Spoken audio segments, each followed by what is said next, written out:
శ్రీను గారు నమస్తే సార్. నమస్తే సార్. ఏం లేదు, రాజు యాదవ్ మంచి సక్సెస్ కొట్టాలి, ఆల్ ది బెస్ట్. కాదు మీరు మళ్ళీ రాజు యాదవ్ అడగకుండా పొలిటికల్ అడుగుతున్నారని మీరు అనుకోవద్దు. అంటే మీరు అంటే వ్యక్తుల మీద అభిమానంతో వెళ్ళారా లేదా ఆ పార్టీ మీద అభిమానంతో వెళ్ళారా అని పక్కన పెడితే మీ వాటి మంచి చెడ్డలు, ప్రభుత్వాలు వాటి మంచి చెడ్డలు వీటి మీద పూర్తి అవగాహన ఉందా? ఉంది సార్, కొంచెం ఉంది. మోరోవర్ అభిప్రాయం అనేది ఈ పార్టీలోకి, ఈ పార్టీ నుంచి నేను గెలిస్తే ఏం చేయగలను, ఏం చేస్తారు అన్న దాని మీద ఎక్కువ అవగాహన ఉంది సార్. ప్రస్తుతం కంటే వస్తే ఒకవేళ ఎలా ఉంటుంది, ఈయన పవన్ కళ్యాణ్ గారు వస్తే ఉంటుంది. ఎందుకంటే ఆయన నీతి నిజాయితీ గురించి, ఆయన వ్యక్తిత్వం గురించి తెలిసిన వాడుగా ఈ స్టెప్ వేసాను సార్, ప్రచారం గురించి అంతా. అంటే మీరు ఒక పార్టీని గెలిపించమని కోరుతున్నారు అంటే ఇంకో పార్టీని ఓడించమని కోరుతున్నట్టు కదా? అలా ఎందుకు అనుకోవాలి సార్? అంటే మరి వీళ్ళు గెలిస్తే వాళ్ళు ఓడిపోవడమే కదా సార్. ఇప్పుడు ఐపీఎల్లో ఇప్పుడు ఒక ఎస్ఆర్హెచ్ నేను చేసి చెప్తున్నట్టు ఆర్సీబీ ఓడిపోవడం కాదు సార్, దీని అభిమానం ఎక్కువ ఉంటుంది సార్.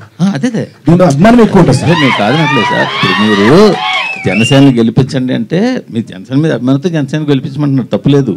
మీరు వ్యక్తి మీద కావచ్చు, పార్టీ మీద ఉండొచ్చు. బట్ మీరు నాకు వాటి మీద పూర్తిగా ఐడియా ఉంది, ఈ గవర్నమెంట్ వీళ్ళు వస్తే ఏం బాగా చేస్తారని. సో అదే టైంలో వాళ్ళు బాగా చేశారో చేయలేదో అవతల వాళ్ళు ఏమైనా ఐడియా ఉందా మీకు? నేను దాని గురించి ఆలోచించట్లేదు సార్. కేవలం ఈయన వస్తే బాగుంటుంది, ఈయన గెలవాలి అని కోరుకునే వ్యక్తిని సార్, అంతే తప్పించి అవతల వాళ్ళు బాగా చేశారో బాగా చెయ్యలేదో ఈ రెండింటి మీద ఐడియా లేదు. ఉంది సార్, దాని మీద ఐడియా ఉంది. అది ఎలా వస్తే ఇంకా బాగా చేస్తారేమో అని. కాదు, బాగా చేశారంటారా బాగా చేయలేదంటారా వేకప్ వాళ్ళు? ఏమో సార్, రేపు ఎలక్షన్ రిజల్ట్ తెలుస్తుందేమో. మీ ఐడియా ఉంది అని అంటున్నారు? లేదు సార్, ఈ స్టేజ్ మీద నేను అలాంటి షేర్ చేసుకోలేదు సార్. ఇప్పుడు అంతా ఏపీ అంతా వెళ్ళొచ్చావు, అసలు ఏంటి నీ తాలూకు అబ్జర్వేషన్ ఏంటి, నీ మీద వస్తున్న కామెంట్స్ ఏంటి, నువ్వు వాటిని ఎట్లా రిసీవ్ చేసుకుంటున్నావు? హ్యాపీ సార్, అందరికీ నచ్చం కదా సార్, ఏ మనిషి అందరికీ నచ్చరు సార్. అదే కొన్ని సందర్భాల్లో దిగినప్పుడు తప్పు సార్ అది. సో డెఫినెట్గా నాకు అభిమానం ఉంది కాబట్టి, అభిమానం చాటుకునే అవకాశం వచ్చింది కాబట్టి వెళ్ళాను, వచ్చాను సార్. ఎలా ఉంది పవన్ కళ్యాణ్ గారు వేవ్, ఎలా ఉంది? చాలా బాగుంది సార్. అవునా? చాలా చాలా బాగుంది. అంటే కాదు, అక్కడ పిఠాపురంలో 1,00,000కి పైగా మెజారిటీ అంటున్నారు పక్కన. అవును సార్. అవునా? అన్నాను కదా సార్ ఆల్రెడీ. అదే అంటున్నా. అంటే నార్మల్గా మీరు ఫీల్డ్ లెవెల్లో తిరిగి వచ్చారు కాబట్టి మీ మాట బాగా క్యారీ అవుతుంది ఇప్పుడు యాస్టీస్గా. నువ్వు అది కొంచెం స్పష్టంగా చెప్పాలి. అవును సార్, నిజంగానే. అంటే నేను 1,00,000 మెజారిటీ అని అన్నావంటే అక్కడ అంత బాగుంది కాబట్టి, ఆ వేవ్ అంత బాగుంది కాబట్టి ఆ మాట వచ్చింది సార్. ఓకే. తర్వాత ఇప్పుడు పవన్ కళ్యాణ్ గారికి ఒక్కరికి, జనసేన ఒక్కదానికే నువ్వు సపోర్ట్గా వెళ్ళావా, లేకపోతే మొత్తం కూటమిని సపోర్ట్ చేసేవా? ఎట్లా? నేను అనకాపల్లి వెళ్ళాను సార్, తర్వాత కాకినాడ రూరల్ తిరిగాను సార్, తర్వాత పిఠాపురం తిరిగాను సార్, మళ్ళీ. ఓకే. ఈ యాక్షన్ అండ్ రియాక్షన్స్లో ఏది ఎక్కువగా స్ట్రాంగ్ ఎడ్జ్లో ఉంది, ఏది రేపు గవర్నమెంట్ ఫామ్ చేస్తున్నదని నీకు అనిపించింది? నేను కేవలం ప్రజెంట్ ప్రచారం చేయడం కోసం లేదు సార్, నేను సర్వే చేయలేదు. బట్ మీ ఆనికి మీరు చాలా తెలివైన వాళ్ళు కదా, మీరు వెళ్ళిన తర్వాత ఊరికి అంత ఈజీగా వచ్చేస్తారు వెనక్కి? లేదు సార్, లేదు సార్, నిజంగానే నేను ప్రచారం చేశాను హ్యాపీగా. అక్కడికి వచ్చిన అభిమానులు కానీ, ఆ గ్రామస్తులు కానీ, పిఠాపురం ప్రజలు కానీ, ఏ కాన్ఫరెన్స్కి వెళ్తే అక్కడ వాళ్ళందరూ వచ్చి ఆ ప్రేమను చూపించినప్పుడు నిజంగానే ఆ వైబ్ వస్తుంది సార్. ఇక్కడ భారీ మెజారిటీ రాబోతుంది, ఇక్కడ గెలుస్తారు పక్కగానే, అది చూశాను sir. Very nice, very nice. Thank you sir. Sir Srinu గారు, సార్ జనసేన కోసం వెళ్ళారు, బాగుంది. కానీ మీకు మీరే వెళ్ళారా, లేదంటే నాగబాబు గారు ఆహ్వానించారా, పార్టీ వాళ్ళు ఎవరైనా? నేనే కాదు సార్, ఇప్పటి వరకు వెళ్ళే వాళ్ళు అందరూ మేము ఫోన్ చేసి మరీ సెల్ఫ్గా మేమే అడిగితే వాళ్ళు ఒక డేట్ చెప్తాం అప్పుడు రండి అని చెప్పి అలా వెళ్ళాను సార్. మేమే అడిగాను సార్ అందరం, నేను కానీ, సుధీర్ కానీ, రామప్రసాద్ కానీ అందరం ఫోన్లు చేసి అడిగాను సార్. ఒక్క మాట కూడా ఎప్పుడు కూడా అడగలేదు సార్ మమ్మల్ని. వైకాపా పార్టీ వాళ్ళు ఏమంటున్నారంటే ఇది కూడా జబర్దస్త్ బ్యాచ్ కూడా డైలీ పేమెంట్స్తో పంపించారు, వాళ్ళకి వాళ్ళ మీద 2 కోట్లు ఖర్చు పెట్టారు, 20 కోట్లు ఖర్చు పెట్టారు, రకరకాల లెక్కలు. ఇంటికి వచ్చేసి ఏ సోదాలు చేసుకోండి, నా అకౌంట్ నెంబర్ అన్ని ఓపెన్ చేస్తాను, నో ప్రాబ్లం, వచ్చాము చూసుకోమని. శ్రీనివాస్ తర్వాత ఇంకొక మాట, రోజా గారు మొన్న మాట అన్నారు. ఏంటి సార్, రాజు యాదవ్ కాస్త అదే పొలిటికల్ ఇది లాస్ట్ క్వశ్చన్, రాజు యాదవ్ వైపుకి వెళ్ళిపోదాము. Okay sir. రోజా గారి దగ్గర నుంచి రాజు యాదవ్ దగ్గరికి వెళ్ళిపోదాం. రోజా గారు వాళ్ళ ప్రాణం అనగా ఎంత పాపం, వాళ్ళు ఏదో చిన్న చిన్న జబర్దస్త్ స్కిట్స్ గట్ట చేసుకుని వాళ్ళకి భయం సినిమా ఇండస్ట్రీలో, ఎందుకంటే వాళ్ళదంతా పెద్ద గ్రూపు, బోల్డ్ సినిమాలు, బోల్డ్ హీరోలు, అందుకని చెప్పి వాళ్ళకి భయపడి వచ్చి వాళ్ళు ఏదో ఒక ప్రయత్నంగా వచ్చి చేస్తారు, వాళ్ళని అంత సీరియస్గా తీసుకోవాల్సిన అవసరం లేదు, వాళ్ళు చిన్న లైఫ్లు అన్నట్టుగా కామెంట్ చేశారు ఆవిడ. మీరేమో చూస్తే ఎండల్లో, దారుణమైన ఎండల్లో వెళ్ళి అంత కష్టపడి ప్రచారం చేసి వచ్చారు. ఈ రెండింటిని అసలు పబ్లిక్ ఎలా తీసుకోవాలంటారు? సార్ అంటే మెగా ఫ్యామిలీలో సినిమాలు అంటే ఇప్పటివరకు ఎన్ని చేశాను మీకు తెలుసు. అక్కడ ఇండస్ట్రీలో ఎన్ని సినిమాలు మిగతా హీరోలతో అందరూ చేస్తున్నాను, అక్కడ చేస్తున్నాను. ఎస్. సో నేను ఎన్టీఆర్ గారితో చేశాను, వెంకటేష్ గారితో చేశాను, ఎస్, నాని గారితో చేశాను, మిగతా హీరోలతో చేస్తున్నా కదా సార్. ఆఫర్స్ ఇక్కడి నుంచి రావట్లేదు నాకు, ఇక్కడే కాదు కదా సార్, అన్నీ చేస్తున్నా. చిన్న ప్రాణాలు అంటే మరి చిన్న ప్రాణాలు కామెంట్లో తీసుకుంటా సార్, చిన్న కామెంట్లో తీసుకుంటా సార్. సరే, హీరో అవ్వడం వల్ల వచ్చిన అడిషనల్ అడ్వాంటేజ్ ఏంటి? లిప్ లాక్లు మినహాయిస్తే.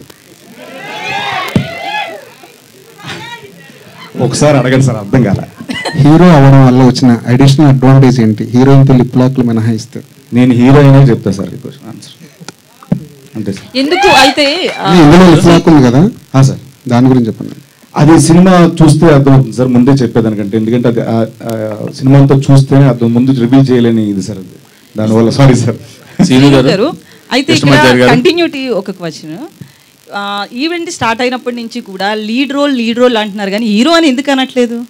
నాకు ఫస్ట్ నుంచి అది ఇష్టం లేదండి, మేబీ నాకు ఆ బ్రెయిన్ అలా ఉండిపోయింది. హీరో మీరే కదా మూవీలో, మెయిన్ లీడ్ అని ఫుల్ క్యారెక్టర్. అదే హీరో అనుకుని చిన్న సినిమాకైనా సరే, అప్కమింగ్ హీరో అయినా సరే హీరో అంటారు. బట్ ఇక్కడ ఎందుకు అసలు యాంకర్ నుంచి స్టార్ట్ చేస్తే మీరు కావచ్చు అందరూ కూడా లీడ్ రోల్ అంటున్నారు?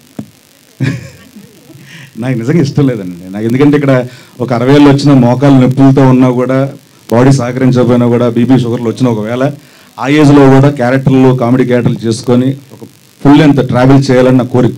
సో నాకు దీని మీద అంత ఇది లేదు.